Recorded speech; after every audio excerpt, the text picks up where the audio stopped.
শুধু শুধু ওই গাড়ির মোড় আমার সাথে হাতাহাতি করার চেষ্টা করে, আমার গাড়িতে একটা ঘুষি মারে, গাড়ি গ্লাস ফেটে গেছে। পরে আমি গাড়ি থেকে নামছি দেখার জন্য, সে ওই দোকানে রড থাকে না শাটার নামায়, এই রড নিয়ে নামছে আমার মারবে।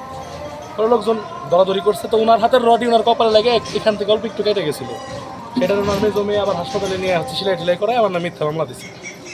মামলার এক পর্যায়ে আমি জামিন হয়ে আসছি। এটা নিয়ে বসার কথা, একটা মীমাংসার ব্যাপার, এলাকার মুরব্বী সবাই মীমাংসা করার কথা বলছি।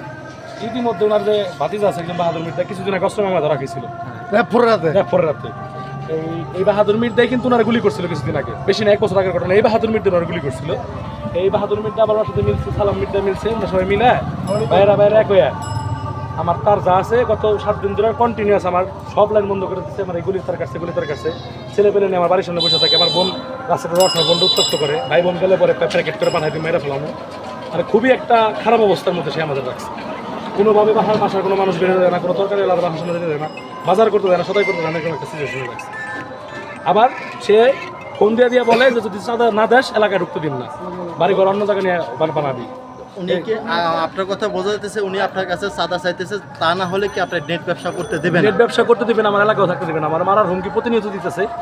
আমার অফিসে ছেলে ধরে মারছে, সেদিন বিল তুলছে এই গলির থেকে বেরোনোর সময় 32,000 টাকা মোবাইল ধরে মারছে। আমার অফিসের একটা ছেলে শুধু ধরাই নিয়ে যায়, জেল কাটাইছে 4 দিন। এগুলো সে প্রতিনিয়ত করতেছে। সে ওই বাড়ির সামনে তার বাগিনা নূর মোহাম্মদ, নাতি বিপ্লব হাসান জয়, তারপরে বোন, তারপরে হচ্ছে উনি ওনার মেয়ের জামাই মেহেদি হাসান, ওনার মেয়ে মিম, ওনার বউ, সবাই মিলে দাও নিয়ে সন্ধ্যার পরে বসে আমার বাড়ি কেউ গেলেই তারে দাবার দিব। যে কেউ যাবে আমার বাড়ির বাচ্চা কাচ্চা যেই হোক তার সাথে তার মানে সে অতিষ্ঠ হওয়ার পরে আজকের ঘটনাটা কি? আজকে ভাই তার গতকাল রাত্রে তার কাছে আজকে তার জোড়া দিতে আসছি। পরে আমার ছেলেপেলেরা আজকে দৌড় দাবার দিচ্ছে। বাহাদুর ওনার কাছে অস্ত্র ছিল, বন্দুক ছিল। বাহাদুর ওই জায়গায় দাঁড়ায় অনেকক্ষণ চিল্লাচালি করছে, গুলি করার মানে বন্দুক শো করছে, 2-3 বার শো করছে। এরপরে বাধ্য হয়ে ভাই আমি এর আগেও কয়েকবার চিঠি করছি, 2-3 বার। আজকে যে পুলিশে শরণাপন্ন হয়েছি, পুলিশ এবং পুলিশ আসছে তদন্তে, আশা করি ভালো কিছু আসবে। পুলিশ তদন্ত আসছে। আমি না শুধু ভাই, আপনারা যদি ওই গলির যে কোনো দোকানদারে যা জিজ্ঞেস করেন, দেখেন দোকানগুলো বন্ধ। মানে তাদের আতঙ্কে যদি কোনো দোকানদার তারা বেনসনের ইনটেক প্যাকেট না দেয়, দোকানদারি করতে পারবে না, শুধু মারধর করবে। চা খাবে ফ্রি, তার বাড়ির সামনে কিছু ভাজা পড়া গেলে পরে সেগুলো ফ্রি। মাছ নিয়ে যায়, মাছও তাদের ফ্রি দিয়ে যেতে হবে ভাই। সে সাবেক মেম্বার, সে তো বর্তমান কিছুই না। আর তার ইন্ধন দেয় হচ্ছে আওয়ামী লীগের বড় একজন নেতা, নাম বলবো না, সবাই জানে। এই নেতার ইন্ধনে হচ্ছে সে আরও মনে করেন লাফালাফি তার 3 গুণ বেশি।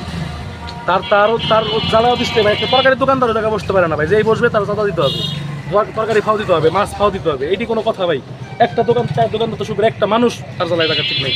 আপনি আশেপাশের আর ওই যে বহুত মানুষ আছে তাদেরকে জিজ্ঞাসা করেন, এদের অত্যাচার ভাই অসহ্যনীয়। ধন্যবাদ আপনাকে ভাই।